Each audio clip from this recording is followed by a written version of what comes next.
JJ Solomon. This Clare Bradshaw, Mr. RTBA, Mr. These boys can't touch me on my worst day.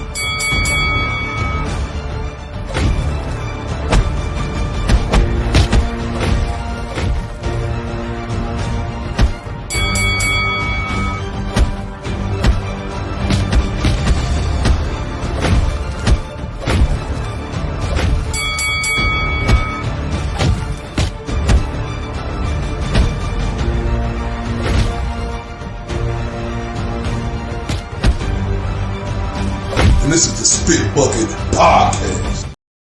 It's your boy, Mr. RTBA, Mr. 214, Senor Dos Uno Cuatro, Senor Dos Catorce, Mr. Undeniable, Mr. These boys can't touch me. On my worst day, right here with my partner in crime, my dog, my brother from another, Mr. JJ Solomon. What's popping, my guy? What's going on, bro? Every time I hear your intro, I gotta do something more than just JJ, dog. How you doing tonight, bro? Hey, man, doing real good, bro. Just happy for tonight, especially with our special guest we got coming up tonight. You want to go? It's just exciting. I'm excited. You want to go ahead and bring her on up? Let's go ahead and get ready to introduce the CEO of the American Boxing Federation, the always fabulously fancy, it's quote, fabulously fancy, Mrs. Clare Burke. Welcome to the show. How are you, man? Hey, hi. I'm good. How are you guys? Hey, we're doing great. We really appreciate you taking out the time to come on tonight, Clare. I'm so excited about today. This is great. I love you guys. We love you. We really love you because we love the sport. And if you love the sport of boxing, you have to love Clare Burke. You have to love you have to love what the ABF stands for, American Boxing Federation, and we appreciate that. But we're looking forward to tonight because you always hear don't judge a book by its cover, and we know that Miss Clare Burke does not hold back when it comes to calling out the BS that we see in boxing. So we're excited about it. Yeah, well, I think it's one of those things you either love it or you hate it. And I don't care either way. Yeah. And I'm good with, So, I have to tell you, that all just kind of evolved. It wasn't something that I had planned, but it's just like, so it's just so prominent in the sport. And it's the part of the sport that I think the fans and people that don't really have like a backstage pass to even know that it goes on, but it goes on so much. And it's the fighters that get screwed. Absolutely. And who's speaking for them? So I guess the three of us. And Corey and I have always felt that it's on us. It's the people that cover the sport, the people that are behind the scenes, because all that ends up happening is you watch a big fight. This is for the mainstream boxing, big fight party. And let's say we call it, there's different levels of, or not levels, there's different, it all falls under the same umbrella of corruption, whether it's a robbery, whether it's a fighter not getting paid. But all the fans see is, oh, that guy lost, he should have won. And for the fans, it ends there. But they don't realize how much it changes the boxer's life, especially for the up-and-comers, So we have this screenshot just for those audience who don't know what Clare Burke's about. This summarizes it all.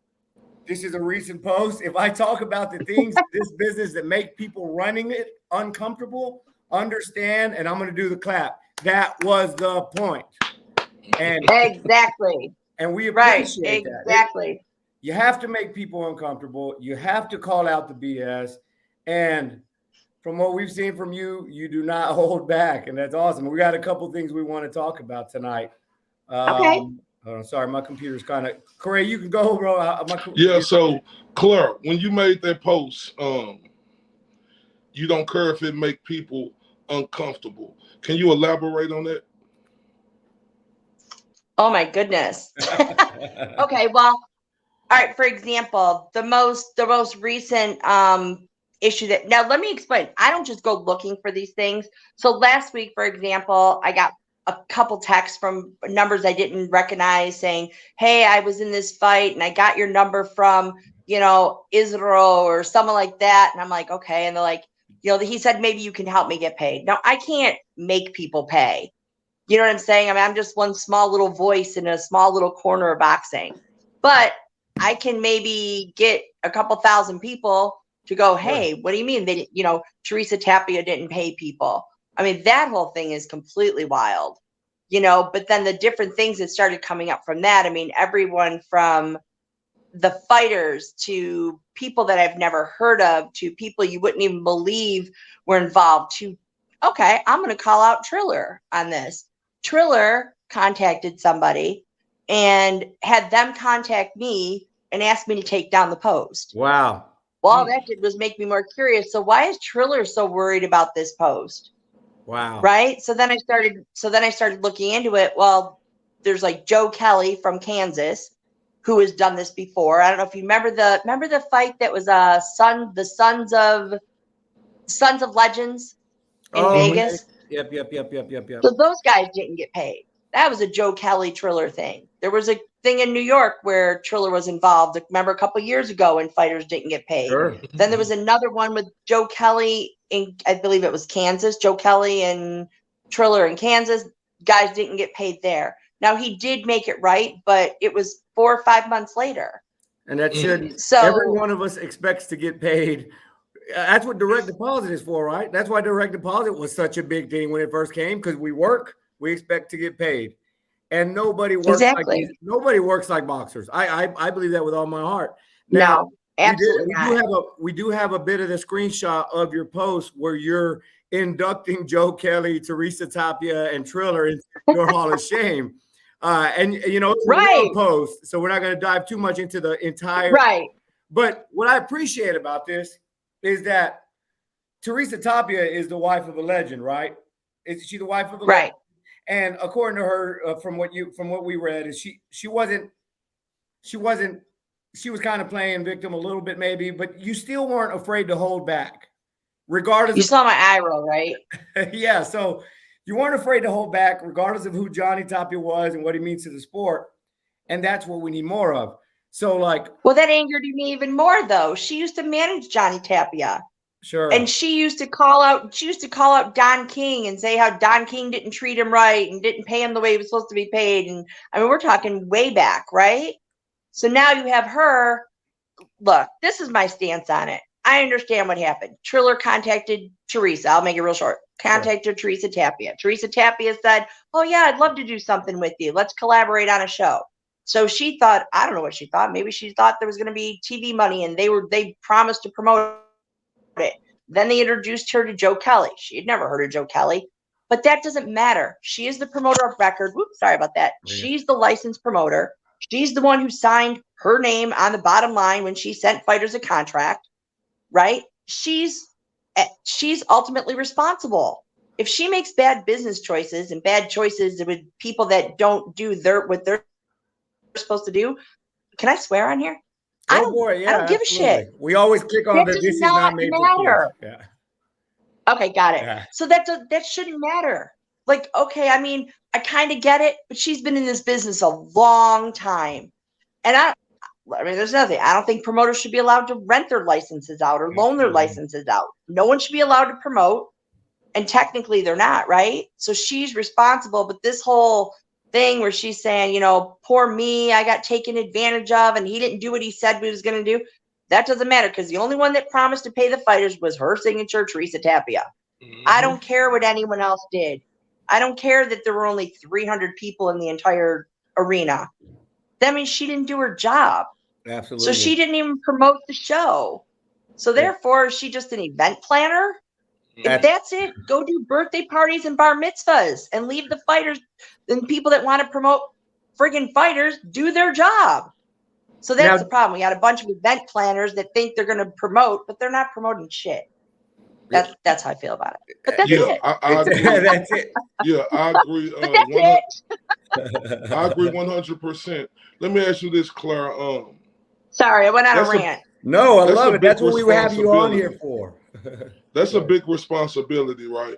And like you say, exactly. If you sign up for it, you must produce. That's nobody else's fault but there you yours. Go. So for Teresa Tapia to come with that cop out because the show didn't do what it was supposed to do, that don't fall on everybody else who you say didn't do their job. You hired these people, so you put your trust in them. That falls back on you. But speaking of that, you said when you put that post up, you said someone contacted you from Triller to take it down. Well, they didn't contact me directly. They called a matchmaker that they know that they work with.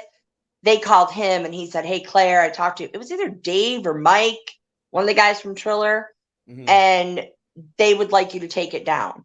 So I said, "Well, what's in it for the fighters?" Total silence on the other end of the phone.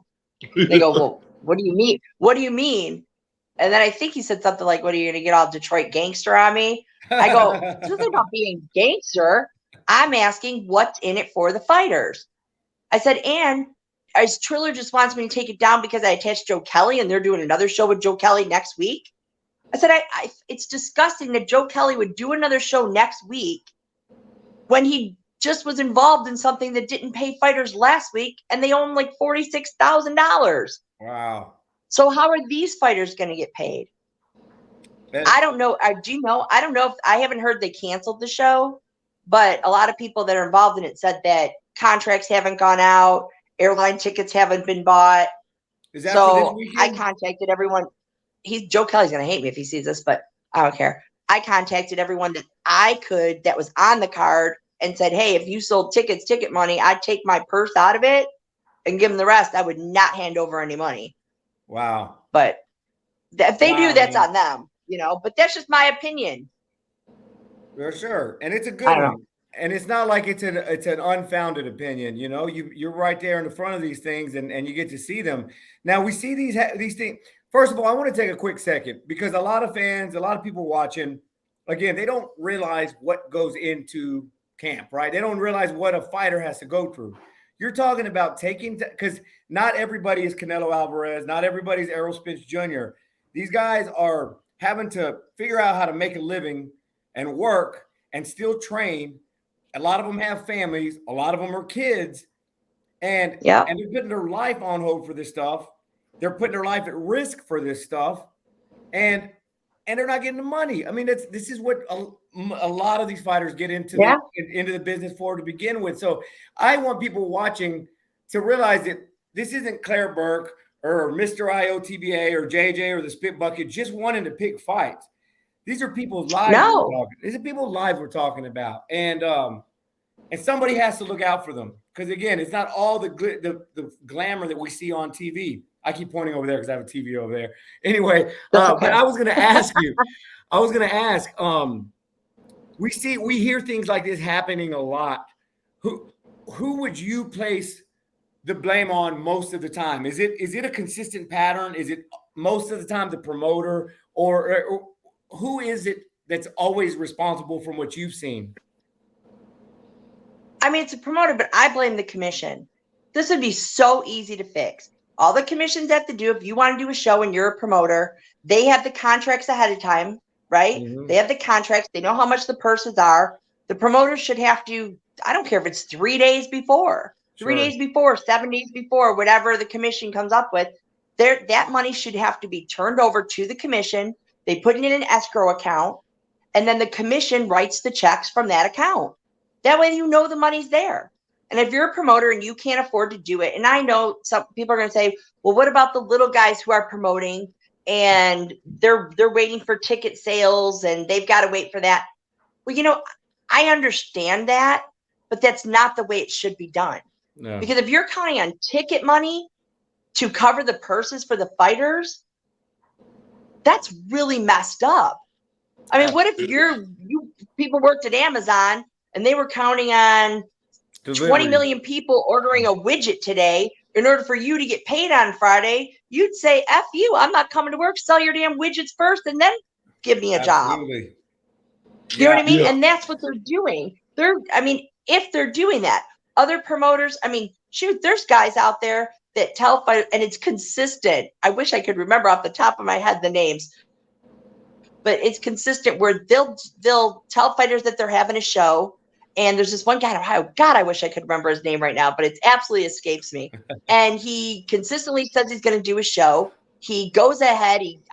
This is what I think. I think he goes out, he gets sponsors, and then he has to have contracts and have people on box racks so people can look and verify there's a show. He gets sponsors. Then he never buys airline tickets, never sends anyone never gets any hotel rooms, never does anything, cancels the shows.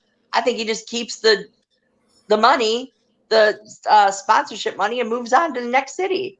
It's like the same guy over and over. Who are those other guys who don't always pay? Bigger Than Life Entertainment, they never pay. Langston King, total scam. You're definitely going to get scammed. He's never going to pay.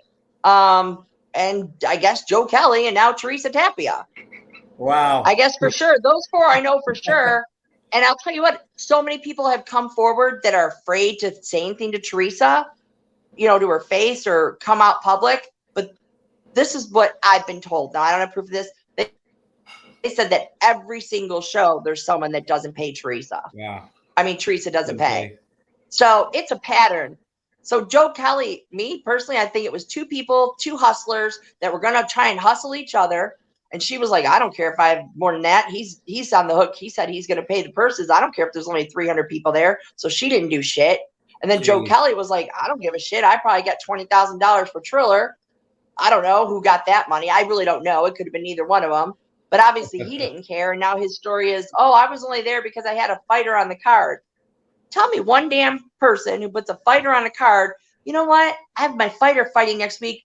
I better take my business checks and have them printed out for all the fighters' purses and just carry those with me. That is such bullshit. Jeez. You absolutely were going to write those checks. Did you sign them? Do I believe that Teresa Tapia forced him to sign them under duress? Absolutely. Yeah. I mean, you don't you're in Albuquerque, New Mexico. You're not in Kansas anymore, Joe Kelly. I don't know if he's watching this, but you were not in Kansas anymore. I would not be messing around like that in Albuquerque, New Mexico. But I'm from Detroit. Maybe I've got a little street smarts than Joe Kelly. I don't know. Like street sweet. Speaking of that, that doesn't make any sense, does it? Absolutely. Why did he have his checks with him? And speaking None of of that, it makes Clare, sense. it's really stunning. And I know, JJ, I know we probably take a commercial break out of this, but let me get this question out real quick. Okay. It's really stunning that you mentioned how they are putting everything on these fighters to sell tickets and depending on that money to pay the fighters. Like you said, these guys got jobs. Like JJ said, these guys got kids. Absolutely. These guys got to train. And what people from the 214 or wherever you at to across the pond don't understand, boxing is such a small community.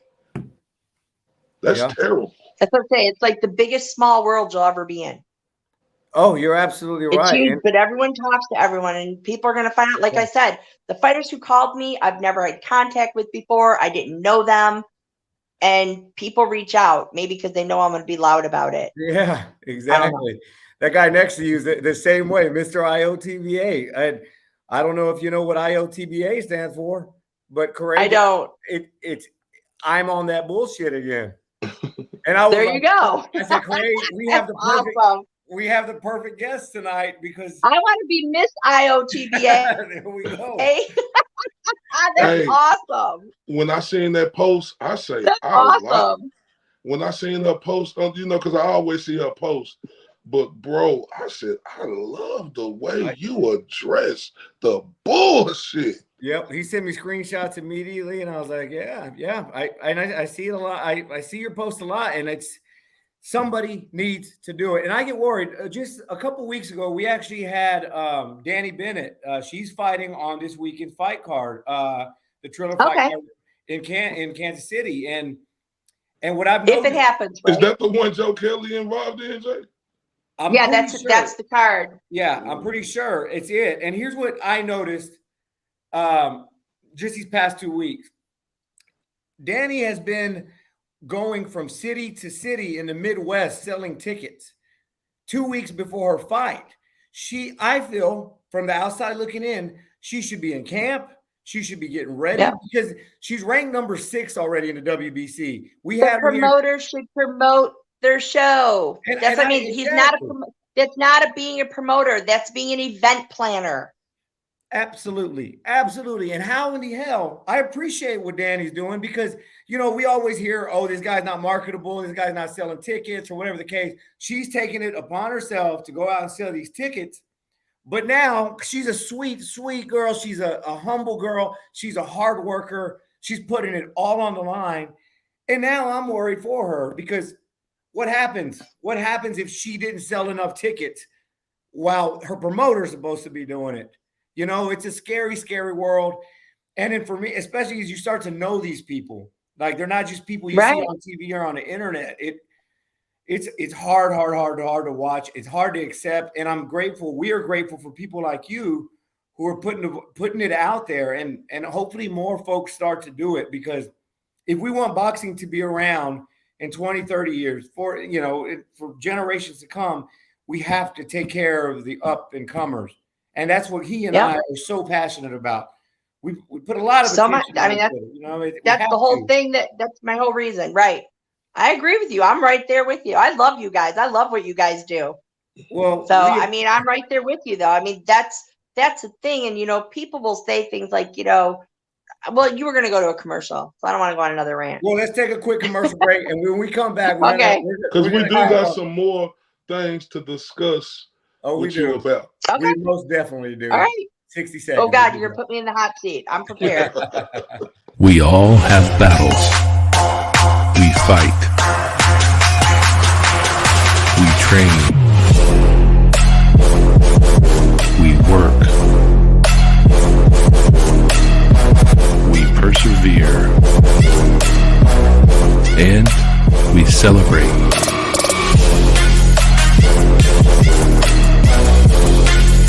We are all one. I can't do anything if I can't walk in my prosthetic. It's a lot of pain that I feel throughout my day. It can be very intense. Now I just put that balm over it and it will heal up much faster and it will let the callus recover. That's amazing. It is a total game changer. I am hooked. I'm just hooked. Life is hard. KO makes it better. KOCBD.com.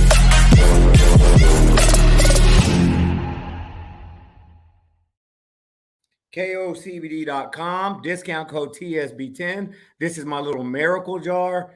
Any type of muscle pains, you need recovery, anxiety relief. This is pure CBD.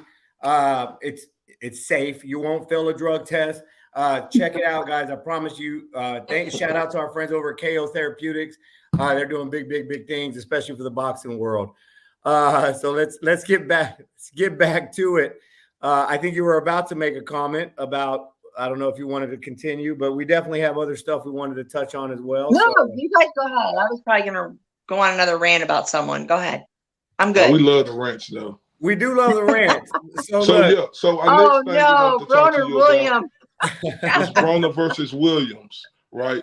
Because you made like everyone has the right, to speak on something, and you gave your own opinion on that fight. You said this is a ridiculous and dangerous matchup, a 95-5 fight at best. Adrian Broner versus Michael Williams Jr., February the 25th on pay-per-view. Michael Williams Jr. has no business getting in the ring with Broner. I already know some of you will say Broner is out of shape, not ready, etc., etc., etc. Let me be crystal clear. Broner doesn't have to be in top shape or Broner ready for this to be a dangerous fight for Williams. Williams' father is living through his son vicariously, and he's going to get his son hurt. I absolutely hate this fight and pray for Williams' safety. Wow, that was a statement right there. Can you give us your thoughts on when you made that statement? So Michael Williams Jr., I like him. I think I don't know if you've ever met him or spoke with him. Yep. He's a nice kid. Mm-hmm. He has a good heart. He's a sweet kid. He just really wants to please his father. And I'm just going to throw that out there. So let's like really look. I mean, let's. I hate to use him an example, but he's the example I use all the time. So even when he was 19-0, right, and before his first loss on what was it, PBC, right? Yeah. Against who was it? I forget who it was. Lazo, but it I was on remember ESPN against Lazo. ESPN. There you go. Right. Thank you. Okay, so even before that, people would, they always ask me, like, what about rankings and how does all this work? And when I explained to them that rankings work, they're based on who you fight and who they fought before you fought them, how they won, how they lost, and the same for you. But not only that, but your rankings.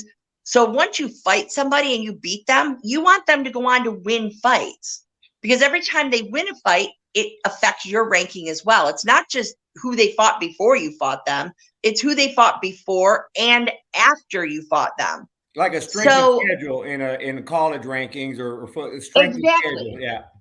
Exactly. So at the time, I'll say it was Michael Williams Jr. was like 19-0, and I would show people what I'm talking about. He was ranked, and then there was a guy who was 4-2-1, ranked 27 spots above him. So you have to look at that and go, oh, well, then what she's saying must make sense. It's not just about having a perfect record. So Michael Williams built his record because his dad matched him up with, I call, skip fighters. Are you guys familiar with skip fighters? Well, elaborate, please. Okay. So Skip Crumpler has been a cutman, cornerman for years. And from what I understand, he's a very good, well-known cutman. Good. I love that about him. But Skip Crumpler has made a business out of driving around Wilson, North Carolina. Wow. And there's some projects there. And someone got all offended at me one time. Why do you call it the projects? I didn't just, that's not a racial thing. That's what they're literally are, the projects. I mean, years ago, they built the projects. So he would drive around Wilson, North Carolina. And then he used to run a rec center there. He would get kids literally off the street. They could be working at McDonald's today, never put on a pair of boxing gloves in their life, and literally a week later be fighting in South Carolina on some ridiculously, talk about low budget, horrible promoter show in South Carolina. Because in South Carolina, I'll tell you this, I could go on forever. On their licenses, every other state has how many amateur fights have you had, and then you have to show, give them proof of some states, and other states don't. South Carolina literally has a box that says how many amateur fights, or are you an off the street fighter? What the hell is an off the street fighter? Wow. Does that mean you just got on the back of Skip Crumpler's damn van? So then he takes these kids by the van full, and I am not exaggerating. He literally brings them by the van full, 2 fights in South Carolina. He charges, let's say, I don't know the amount, but I've heard that it's like $400 for each kid for travel, even if it's $200, and he's bringing 8 kids, right? Then they're getting purses. I was at a fight in South Carolina, and this is when I first went, what the hell is going on here? I had an ABF title fight scheduled for that card, which, by the way, I pulled from the card because I said, I am not going to be any part of this shenanigans that's going on. This is now talk about some bullshit. This was some bullshit. First kid comes out, and first of all, I'm in the back, and I'm watching Skip Crumpler teach these kids how to throw a punch. My God. I'm like, maybe these kids have only had a couple amateur fights. At the time, I didn't really know who he was. But anyway. Please tell me you're lying. The kid came out. Please tell he's me wearing a chain. Yeah, he's wearing a chain. He's got an earring in and a T-shirt. I'm like, this kid doesn't know what he's doing at all. Now my dog has her toy, and she's going to start making all kinds of crazy noises with it.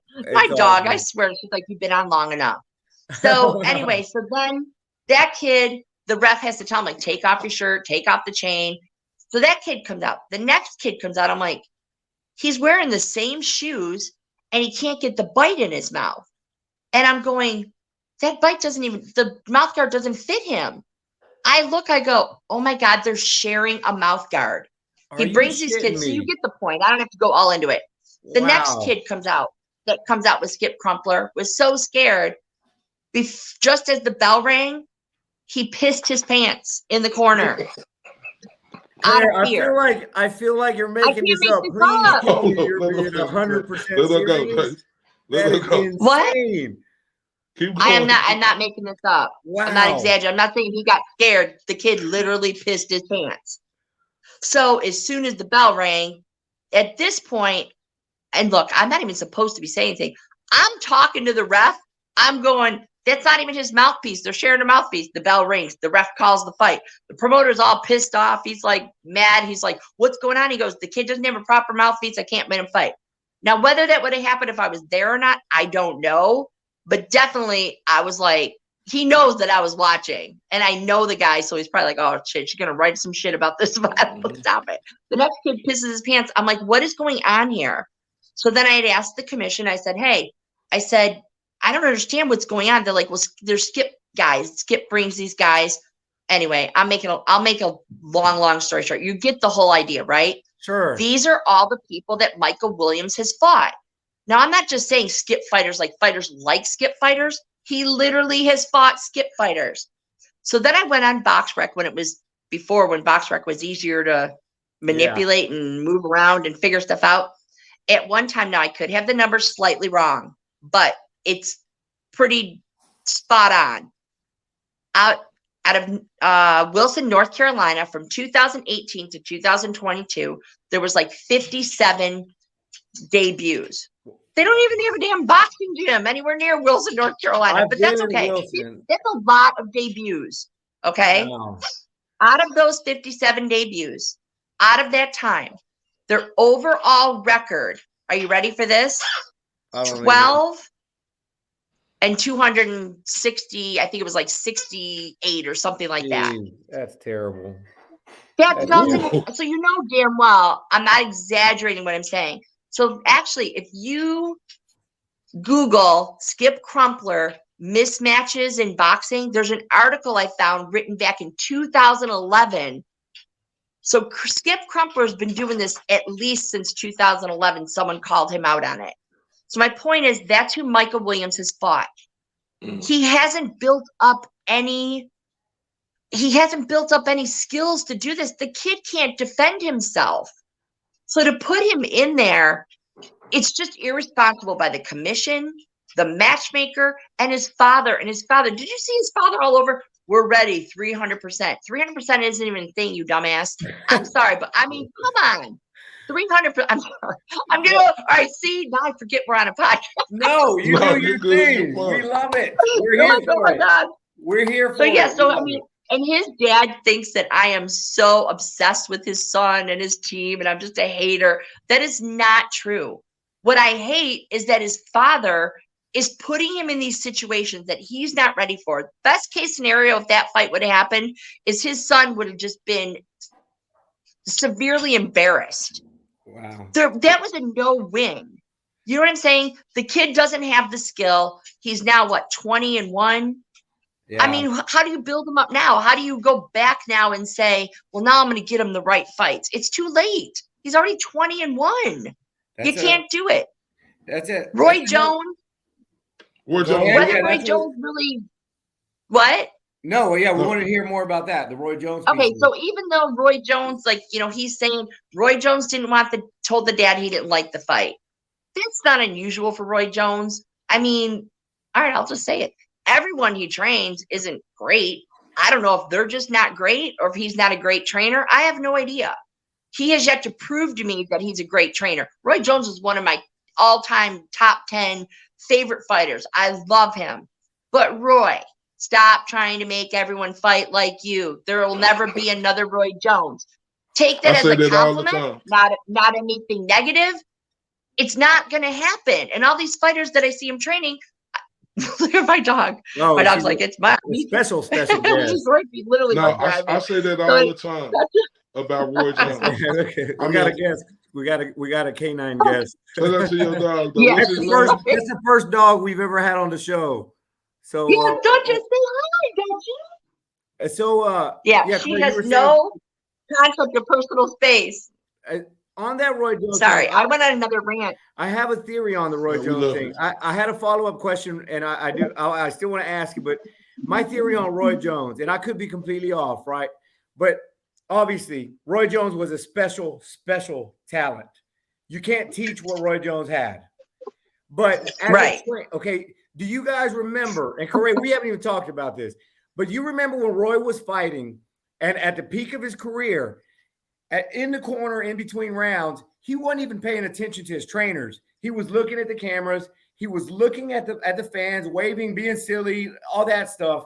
I always wonder, how is that going to transfer from him being a fighter to a trainer, knowing that he didn't really, I don't want to say he didn't listen to his trainers. I don't know what happened at camp, but during fight night, he kind of had that, I don't need to listen to you. So there's two pieces. Type of attitude. Yeah, you can't teach Roy Jones style. And second of all, I wonder what that connection is, because I remember even as a kid, I'd be like, man, that's kind of disrespectful to not listen to your coach in the corner and wave at the cameras. So I always wondered how that would translate to his coaching career. And no knock on Roy. I think that he's one of my top 5 fighters of all time. But we've seen he's a nice guy. Yeah, he's a hell of a dude. He's in Dallas. He's in Dallas quite a bit. But going back to the Michael Williams Broner situation, you almost ask yourself, because Michael Williams got hurt in camp, and shout out to the guy right there in the middle, because he had the story, he had the scoop whenever we found out that it was Roy Jones wanting to pull him out of the fight. But maybe Roy was right. Like, he kind of proved it when Michael Williams got his jaw broken in camp. You can kind of blame him for saying, all right, why are we doing hard sparring a week before the fight? But maybe maybe he was right by wanting to cancel and pull him from the fight. What are your thoughts on that? I think that he was trying to break the kid. I do think that Williams' dad was right about that. I think he was trying to show the kid, like, this is nothing. This is sparring. You're going to get it 10 times worse in the ring. I think he wanted to show him, like, you're not ready.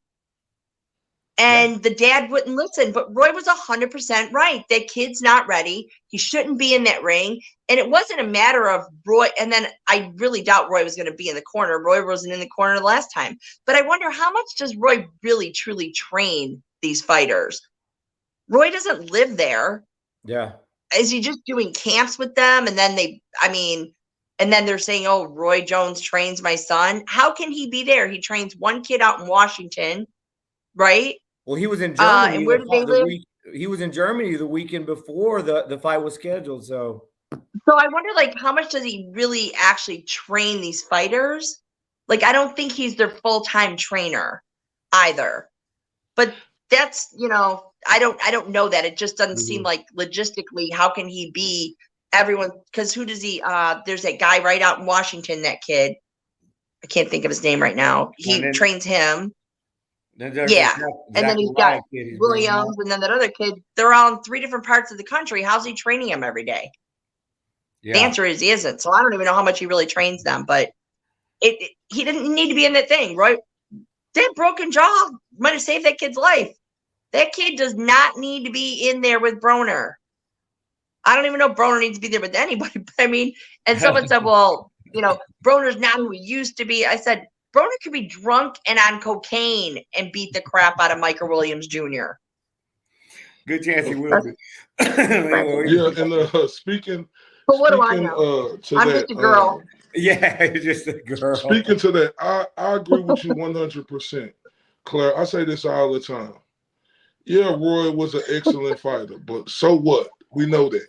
As a trainer, he has been terrible. I mean, absolutely terrible. Like, we ain't seen him succeed or even have a contender as long as he been doing this. So I think Roy need to really look himself in the mirror, because at the end of the day, Roy got to understand he's still a celebrity. He still want to get paid to go here and there. Michael Williams Sr. came out and said it himself. Roy wasn't even there all training camp. And I was just thinking to myself, and I say this respectfully to Michael Williams Sr., if he wasn't there all the time, why was he your head trainer?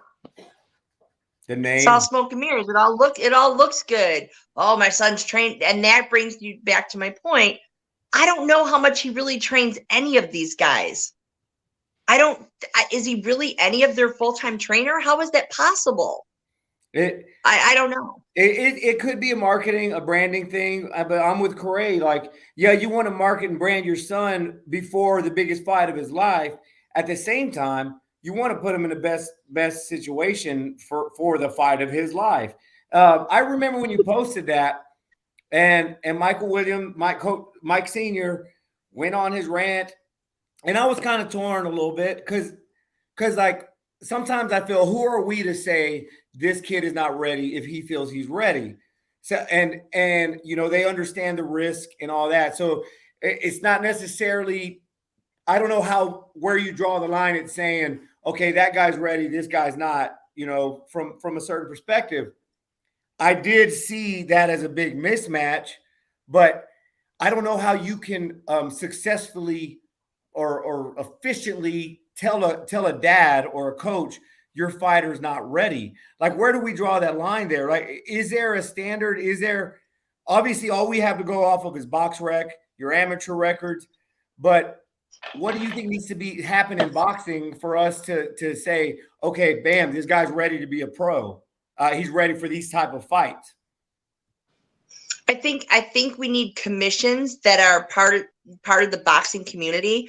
Part of it is a lot of these commissions are political appointments by the governor, people that have never, you know, boxed in their life, or not even that, have ever been around a boxing gym or don't know anything about boxing.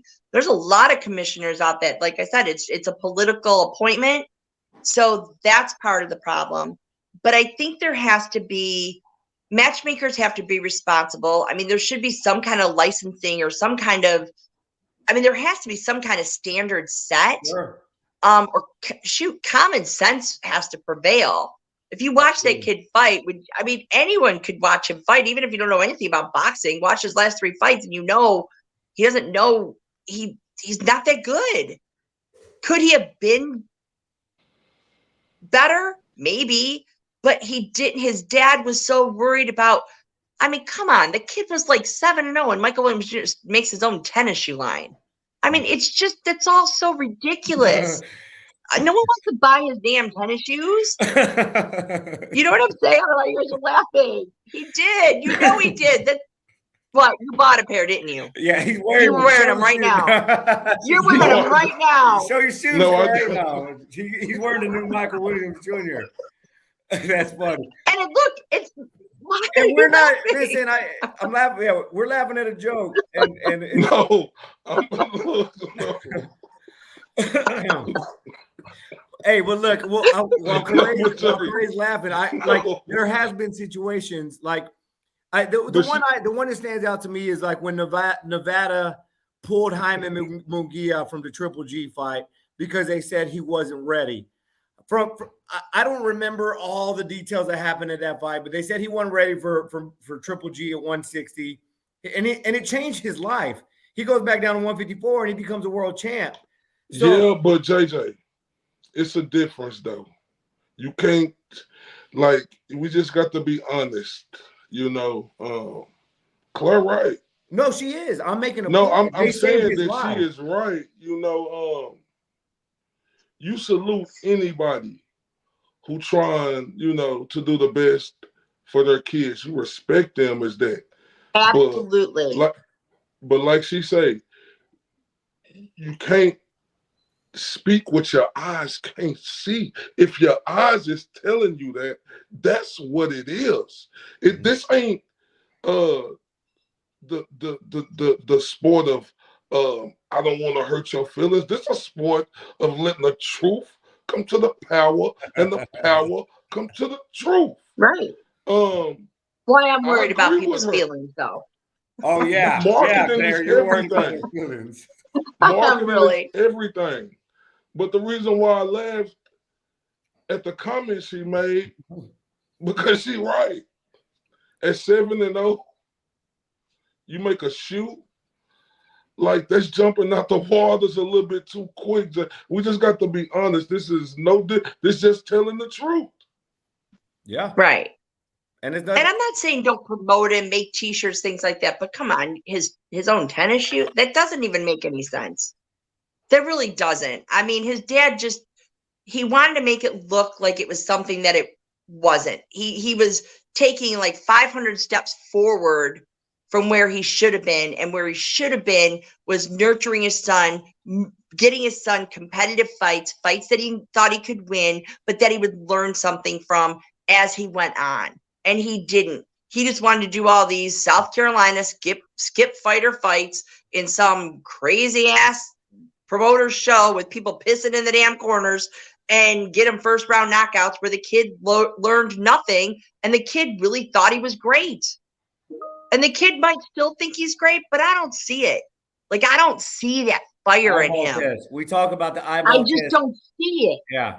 And I mean, I'm not, a Jedi. I'm not like, oh no, I see it in this one and not in that one. But you know what I'm saying? Sure. I don't see it. I don't hear it when he talks. I don't see that confidence. I just don't. I feel bad because I think he's a really nice kid.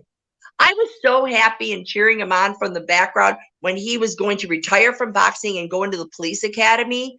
I was like, yes, do it. This is great. And then this Broner thing came up. Remember the fight with, do you know who John Carden is? Mm-hmm. The guy who put the Special Olympian on his card to fight. Oh my, yeah, I heard about that, but I didn't. That guy. Yeah. Remember his wife Miranda? Mm-hmm. Do you guys remember that fight? I remember the situation. No. I remember the situation. Right, where he got a fight for her, and I even called the commission on that fight and said she's only fought, and this is not no disrespect to strippers. I'm just saying, okay? I'm not no disrespect, but all she fought was strippers. And I'm not making that like to be funny. I mean, it's sounds kind of funny, right? They should make a song like she fought a stripper and I don't know, whatever. But anyway, he I don't know what I'm losing my mind here. So, but he would go and get strippers that were willing to fight her, and he'd put him on his own cards, and he got her a little bit of a record. Now, she says she didn't know that they were, that might have been true. She might not have known. He might have said, hey, I found you this fight, whatever. And then they put her in that fight. Who did she fight? Oh, I can't remember. My mind is not crystal clear yet. But remember that? And as soon as the bell rang, the girl came flying across the ring. Miranda didn't even take one step out of her corner, and she was knocked the hell out. Yeah. Those are the types of things. Now, I called that whole thing out. I called the promoter out. I called the matchmaker out. And that matchmaker, he came forward and said, I messed up. I screwed up. I should have looked into it better. So I respect him. But if he would have said, no, that was a good fight, you cannot tell a good fight just by, you have to look at, who does a good job? Texas does a good job. They do a good job of saying, you know what? This person just doesn't seem to have the skill to fight this person. Or I think I don't know this person's skill, but I know this person's skill, and the person's 0, 1, and 1. So I'm not going to let it be scheduled for a 6-round fight. I don't think that the person has the skill to go 6 rounds with this person, but I think they have enough skill to be somewhat competitive. I mean, those are the jobs. That's what the commission's supposed to do. If they don't know, ask for some tape, ask for some sparring. Like, that's their job, is to approve the fights. If not, what do we need the commission for? Or the matchmakers should do it. They're just responsible. I don't know. I don't have all the answers, but I just think there has to be accountability.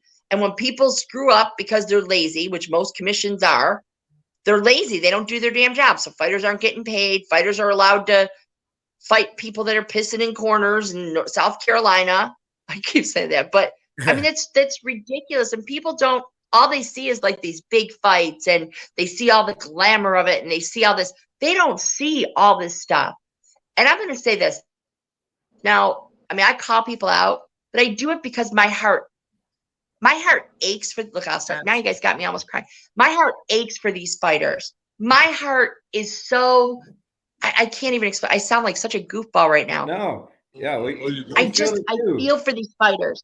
And people think they're fighting, for every Johnny Tapia, for every Triple G there's 300,000 fighters that are fighting fighting that are never going to be Triple G, that are never going to be Johnny Tapia. They're never going to get the recognition that Mayweather has gotten. That's never going to happen. And these fighters, people say, well, this fighter has a story. Sir, not meaning you, whoever's up, every fighter has a story. If they didn't have a shitty story to begin with, they wouldn't be here. Fact. You don't have it is in the beginnings, it is the poor people fighting poor people. Exactly. It is the sport of the oppressed. It's not, you don't have middle class, upper middle class white doctors and attorneys, or even black doctors and attorney parents, and their kids say they want to box. Oh yeah, I'm going to drop you off the local box. That is not happening. They're like, you can play soccer, lacrosse. Yeah. They're not putting their kids in boxing. What? You're laughing at me again. It's completely true, right? I mean, I disagree, say it. I don't have a problem with it. But it is the sport of the oppressed. And then you've got, this is what angers me. So these guys just aren't fighting for a win in the ring. They're not, it's not just about that $1,800 they got for that 4-rounder, or if you're fighting in Mississippi, that $600 you got. You know what I'm saying? It's not about that. They're fighting because they're fighting for a different life. A lot of these guys, they have dreams of, I just want to fight. I want to make it, because they want to take their entire family out of poverty. Sure. It breaks my heart when they get screwed over. I'm pissed. Fact. It's like, and not that they're homeless, but it's like seeing the guy in front of you at a red light handing a homeless guy a hamburger, and then some asshole promoter comes by and grabs the hamburger and drives off. That's what I feel like it's equivalent to. It's shitty. It's absolutely shitty. It's absolutely equivalent to that. And the best way to, it's not right. The best way to go ahead. I'm sorry. I was agreeing that you can always see what you just said, damn near poverty, because most of the legends started out from nothing, and I'm damn near want to say 100% of them. But look where they start. Go to the local gym, just little kids fighting just to stay off the streets.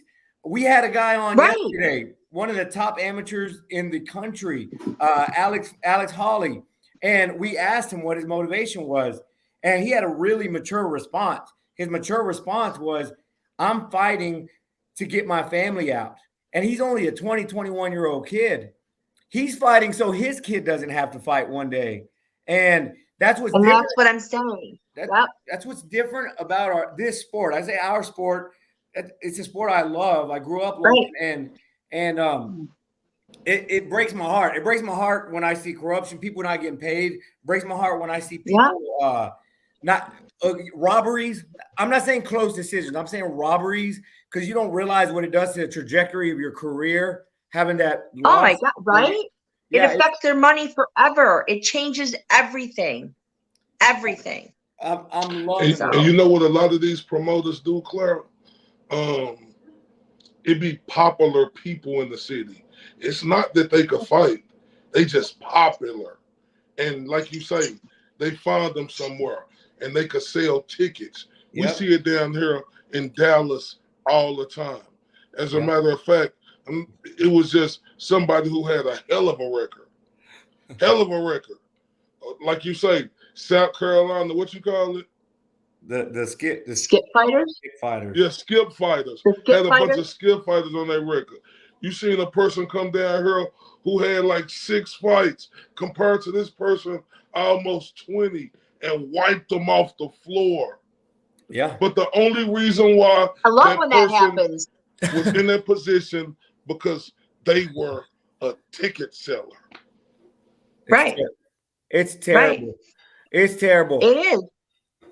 Now, look, are you okay on time? Do we have a little bit longer with you? This has been a great discussion. I'm fine. Since I've just been like going on rants, I feel bad about that, but no, I'm fine. I love it. So speaking of the Texas Boxing Commission, speaking of the eyeball test, speaking of great stories, we've got a fighter out here I know you're a fan of, and he was an ABF champion in Floyd Kid Austin Schofield. We've been big fans of him. He's had one of y'all's belts. He won the inaugural Spit Bucket Golden Bucket Prospect of the Year, the TSB Golden Bucket Prospect of the Year, we love Kid Austin. He kind So do I. of everything we've discussed tonight because he's got a dad who thinks he's the second coming of Muhammad Ali. Probably thinks he's got the loud dad. He said he's the greatest fighter ever. He's gonna be the greatest he's fighter got ever. the incredible story coming up. They were homeless for a bit. What are your thoughts on Kid Austin? Sorry, laughing at me. What are your thoughts? What on do I Kid think of Austin? Kid Austin? Yeah. I think Kid Austin has a lot of skill. I think he has a lot of potential. The kid has a work ethic that you don't see in a lot of young fighters. I mean, that kid is, when I say he's always in the gym, he's always in the gym. He doesn't, I mean, but there's a, I think it's great. I would like to see him add to his training team. I'm not saying I think his dad does a great job, and I think his dad has done a fabulous job getting him this far. His dad's done a great job networking for his son and getting the right people with money that are willing to back his son. I think all of those things are great. I know that his dad loves him and has his best interest at heart. That I'm positive of.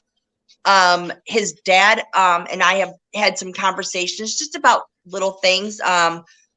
When, I was one tiny thing, I was observing hand wrapping the first time he fought for an ABF title. And, I was like, okay, I mean, it was okay. It wasn't his dad doing it. The next time there was someone else doing it and it wasn't good. I'm not going to say anything right before a fight because you don't want everyone, their head to be someplace else. But I called his dad afterwards and I said, you never know how someone's going to take something like this. And I said, I observed the hand wrapping. It's really not that good. And you're really going to want to protect his hands. Do you have, what is your plan to get him someone that's better at doing this and actually knows what he's doing? I mean, I can wrap hands, but I'm not great at it. I can do all the steps and people can watch YouTube and I did this. I put the gauze between but it's important. The tension has to be right. There's a purpose for all of it. And every step has to be purposely done with the right tension, with the intention of, with an understanding of how the hand works and how it's protected. And those things weren't being done. His dad was like, I'm so glad you called. This is like something we've been dealing with. And do you know anybody? Absolutely. I know somebody. I know Bobby Benton and Aaron, like right there at, one of the best kept secret gyms that are on the down low. It's in Texas. It's in the Houston area and it's called Main Street Gym. Remember Bobby Benton, his dad? Mm-hmm. Well, now Bobby Benton's taking it over. I mean, I think though that is a gym to watch. I mean, they're Shecky Foster. Love that. I love that kid. You know what I mean? And they're developing kids from amateur into that upper level. To me, I'm watching them as great trainers. There aren't many great trainers. Anyway, so as far as Kid Austin, I got all back. I think his promotional team is great. I think he's got Cameron from Davies Entertainment, who's new to boxing, but he has the financial means to do this right. Sure. His heart is in the right place. He's not doing this to make money. He's not making money. I mean, he's investing money into this to help fighters. So his heart's in the right place. He's smart. I think he has all of that, everything going for him.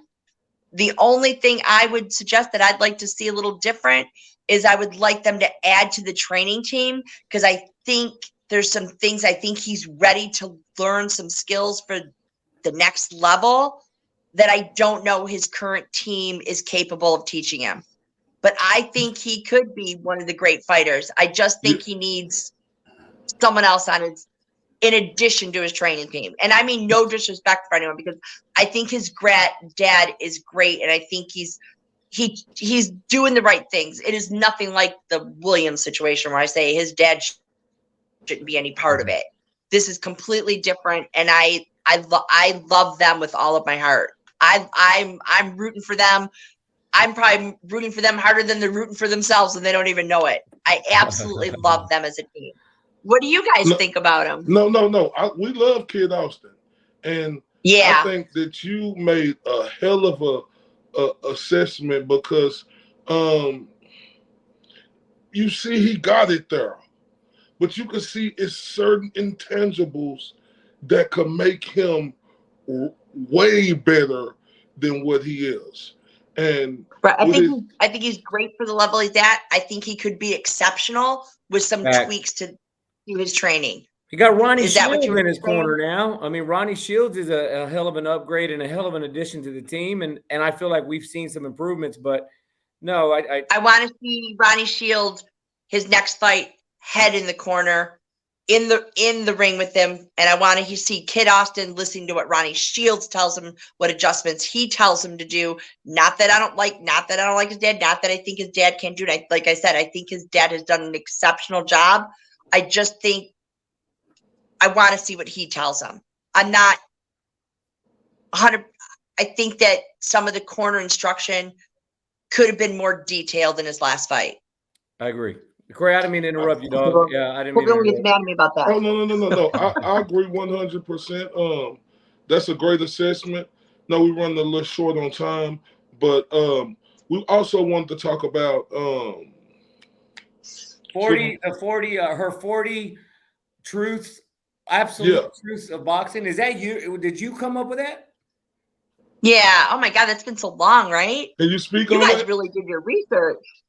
Well, we Can you love speak on Clare. your 40 truths of boxing? Like, can you just give us a analyzation and what made you come up with that, to put it out? It could be a the book. world see? It could be a book. Because of what? It could be a book, I'm saying. It needs to be a book. Right. So, because there's things where people say, well, I think this is that. And it's like, but there's some things in boxing that are just absolute truths. There's things that you just don't do. Like, if you're not going to give up that nightlife, you're not going to be exceptional. You might be good enough. You are not going to be exceptional. You're not going to be someone that they're talking about 20 years after you fought. Don't ever important things. Like I tell people all the time, don't ever turn down the right fight because of money. If it's the right fight to take your career to a different direction, to a different level, to give you that win, the money will come from making that decision. Don't turn it. I see guys turn down the right fight because of $500. Oh, I want $500 more. It's like, look, this kid's going to go on to win more fights. You can beat him. Oh, I get a couple more fights. In a couple more fights, he's not going to fight you. Right now, you're 1-0. He's going to fight you, and he's 4-0. And you can beat him. And they're like, well, then he's got to pay me more money. And they turn it down for $500. Then they come back to me. You think you can help me get that fight? No, not now. Now we just saw you fight too much. He's not gonna fight you. And what else was on there? And don't ever, that's important to me. Don't ever turn down the right fight because of money. And don't ever take the wrong fight because of money. I love it. Yeah. It's not about that. This is not a sport that you can say, you get your head hit like that. It matters. You know what I'm saying? Your head isn't meant to be hit that way. What else was on there? God, all kinds of things, like 40 different things. This is the reason I say this could be its own podcast series. It could be a book. It could be because you have everything on there from things like timing always beats speed to there should be more free boxing pay-per-views. Like you cover it all. Like, not free boxing pay-per-views, free boxing fights. Like you cover it all. Right. I know we've joked around a lot tonight, but I'm not kidding when I say you should publish that because it is extremely entertainment. It could be its own series of books, not just one. Like it's right. I appreciate that. Yeah, I remember reading. I put time and thought into these things. You know what I mean? But it's just different things that I've learned just going around. And like I said, there might even be more, but I know for a fact that those are 40 absolute truths in boxing. There's nothing that no one could convince me. I'm going to tell you, no one could convince me that, well, no, they really don't need that. Or no, you can still do the nightlife, or we don't need more free boxing. We do. And I love you guys. I love what you guys do. I get asked to go on a lot of podcasts. I don't do a lot of them.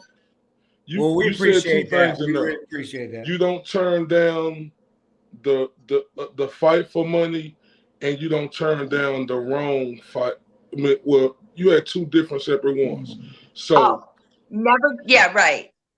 So my question is, when it comes to Terrence Crawford, Earl Spence, Do you think Terrence Crawford made a mistake turning down that fight, or do you think he was on the right side turning down that fight?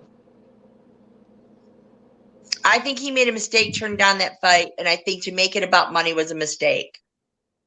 I think he should have just stepped up and took that fight, fought him, and for it to be all about money, and that was his reason, right? Wasn't it? I mean, he was saying that, I'm not going to do it because the money's not right. If he really believed it was the right fight for him, that the money argument makes no sense. Take the right fight because the money's going to come after that. Sure. You're going to make that up tenfold. So he actually is going to be less prosperous in boxing by not taking that fight. So I call bullshit on that. That's not the reason he didn't want the fight. He just didn't want the fight. I agree. I agree 100%. I think because and the reason why I say this, Clare, it was this narrative out there on Earl Spence, and it kind of looked like that. Like Earl was giving Terrence Crawford every obstacle. But when the fight was right there for Terrence Crawford, he chose David Alva Neeson. That killed me in the inside. Hey, look, I love Terrence Crawford to death. He's one of my favorite fighters in the world. I agree with y'all there. I think he dropped the ball there. And the debate will go on forever until we see those two superstars in the ring. And I hope to God we see it. But Jay, real talk, is it really still is that a fight that we really still want to see? We've got about 9 minutes. Is that a fight you want to see still, Clare? I think they've got about 6 more minutes before everyone just kind of gives up on it. Absolutely. By the end of this podcast, people are going to be over it. I mean, we've seen the memes, we've seen the jokes, we've seen all of this stuff, right? I'm tired. All of it. So, I don't know. I was almost like kind of gave up on him before. I was like, we're never going to see him again. He's going to be it's a post where he's going to remember that little flute thing he plays. Oh yeah. Yeah. No kidding. I was like, well, he's just going to retire and go play the flute over in, China for the rest of his life. I don't know. Well, before we let you go, who do you have winning that fight if it ever happens? Oh God. It depends when it happens. That's a hell if we get it in 2023, I'm going to go with Spence. Yeah, you guys going with Crawford? He's going Spence. No, I give Crawford a slight edge. I got Spence. And the reason why I got Spence, I think he's more defensively responsible than Terrence Crawford. Terrence Crawford is a guy, Clara. When he get hit, he don't work his way back in responsible to put himself in position. Terrence Crawford want to get his lick back. So both of them are phenomenal on offense. But when it comes to defense, I think that's what's going to win Earl Spence the fight. I agree. Plus, with Crawford turned down the fight, it makes me question his confidence. So I feel like because if he was confident, the money wouldn't be an issue. He wants to be paid right, but to turn it down because of money, because it makes me think that his head's not in the right space. Well, we'd see. I gotta go with Spence. We'd at least see a trilogy there that would be fruitful for the rest of it, money that would set him for life. And I'm sure he's got it now, but anyhow, I'm with you on that. I got tired of talking about it for a bit, but it's interesting to see other boxing geniuses like you. And thank you, Clare, for joining us. Oh yeah, genius. I love that we've had such an insightful conversation, and we haven't been talking about all the big names. We've been talking about the sport. But before we let you go, is there anything you've got going on that you want to shout out or promote or anything along those lines? I really don't. I feel so bad. I don't have this big ending, this big crescendo here. But no, I don't. Boxing for me is every day, and I'm in it for the guys that are, that are the up and coming fighters. I'm rooting for all of them. I truly am, and that's the whole reason I do the ABF. And so I can go out, network, meet these fighters that are just, starting off, that are in the, like I said, the up and coming parts of their careers, the show fields and things like that. So I can teach them how things are supposed to happen. I'm a stickler. If you ask anyone who's worked with me, I'm sure if you ask Sheffield, they're like, no, Claire's not messing around. Yeah. You're not getting your hands on those gloves until they're going on your hand. She's gonna be there with her little like computerized going, I don't know, that looks like you got to move that tape back like 1/18 of an inch. And no, I mean, I'm a stickler. And the reason I do it is because I want to teach them so when they go the next level, what to expect. So they don't get screwed over with gloves that aren't right or no glove ceremony and all of that. So that's all I really got. I don't have a big ending. We love it. No, that's a great ending because we really appreciate that, and we love that you in the sport of boxing and what you do, and we definitely, Claire, look forward to having you on here time and time again when you're ever able to make the time to come on the Spit Bucket podcast. This was fun. You guys, when you guys are ready for my bullshit again, just call me. I think when I put in my name, I'm not going to put Clare Burke. I'm putting Miss IOTBA. There it is. I knew that. Yeah, there it is. We love it. Well, thank you so much, Claire. No, I'm changing it now. We love it. We love it. You one of the most brilliant boxing minds we've had on the show, and we really oh my God, really? Yeah. Thank you. No, oh my God, that's like a huge compliment. No doubt. I loved all the X's and O's talk. So thank you again. We look forward to having you on as soon as possible. Give us a shout if there's ever some shit you want to talk, and we'll jump you on. And we'll do a visual post of your Facebook post. I will. All right. Thank you so much, guys. Seriously, it's been completely my privilege to be on. It was awesome. All right. Bye-bye. Have a good night. See you later. Wow. We'll go shout out our other sponsor real quick, then we'll come back. We'll go to a quick commercial break and we'll talk a little bit about what you had to say. All right, listen up, guys. We're calling all Little League coaches. We're calling all middle school coaches. Calling all high school coaches. We're calling out all those team mamas. If you need team uniforms, if you need jerseys, accessories, whatever gear you're looking for the team, please check out our friends over at Elite Sportswear.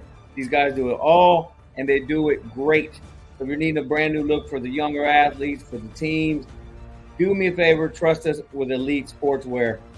These guys do all of our gear here at Spit Bucket Podcast, hats, shirts, hoodies. We could not be more pleased with them. So check them out over at thebetteruniform.com. You can find them on Facebook at The Better Uniform or on Instagram, Elite Sportswear 17. That's Elite Sportswear 17 on Instagram. Again, if you want your team looking super fly on game days, do yourself a favor, do the squad a favor. Call Roderick and the team over to Elite Sportswear ASAP. Let them know the Spit Bucket Podcast sent you.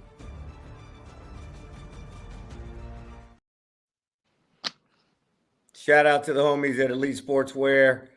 Check them out at thebetteruniform.com. I'm sure there's somebody on here with a team with kids who need some upgraded gear. I promise you guys, check them out. They will hook you up. Let them know the Spit Bucket Podcast sent you. But Corey, Jay, look, we got show. A big one tomorrow night. We got a huge guest. This dude, I consider one of the big dogs on YouTube who done made his way. Southpaw Boxing TV. Man, this dude right here is the truth. Whether you agree with him or disagree with him, this guy is great at what he do. And JJ, I look forward to having Southpaw on our show tomorrow so we could give that man his credit for how he done rose in this YouTube and in this boxing world and done stamped his name from the 214 of where everybody at to across the pond. No doubt, man. If y'all haven't heard the guy's got his opinions. We just had an opinionated woman. Oh, I wouldn't call her opinionated. Her stuff's facts. But this guy will let you know what he's thinking. He will not hold back. And he does it in a way that only Southpaw could do. It's a very unique style. I can't wait to have him on. I can't wait to hear the back and forth. I can't wait to hear his opinions. So we're looking forward to it, guys. Again, tomorrow we're going to have Southpaw TV joining us tomorrow for some hot boxing opinions with another very hot boxing opinion with Mr. IOTBA. You guys do not want to miss it. I have a feeling tomorrow I'm just going to be the special guest referee. Like, this is going to be great. having your opinions with Southpaw. So yeah, we're looking forward to tomorrow. You guys tune in. Be sure to set y'all reminders, set up y'all notifications, like, share, and all that good stuff. Corey, anything else? What an interview we had tonight, dog. That was great, wasn't it? Man. Shout out to Clare Burke, man. Man, she the absolute truth. And I don't know if y'all know how I say truth, but that's TRUF, truth. She the absolute truth, JJ. She good for boxing, JJ. She just great for this sport. And I look forward to having her on her consistently, bro, because her talking points are facts. Whether it hurts your feelings if you're one of them people she's talking about. Mm-hmm. It's like if it hurts your feelings, if we're talking about them people, it's facts. So I really appreciate Clare for coming on this show, man. And she the truth. Absolutely, man. Well, before we leave, shout out to KOCBD, shout out to Elite Sportswear, shout out to Clare Burke and the American Boxing Federation. We love what y'all are doing, cleaning up the sport. We need more Clare Burks. But Corey, until tomorrow, Mr. ILTBA, have yourself a good night. Give that family a big hug. Give the kiddos a big hug from us. And I will see you. I love it. Look at them big heads. Look at them big heads. Let's give them what they want.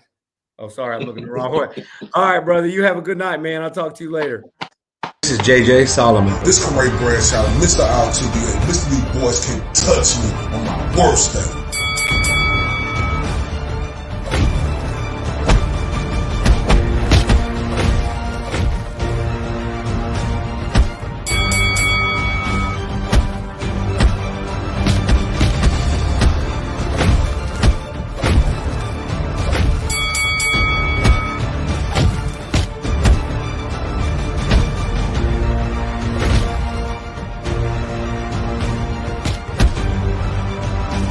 This is the Spit Bucket Podcast.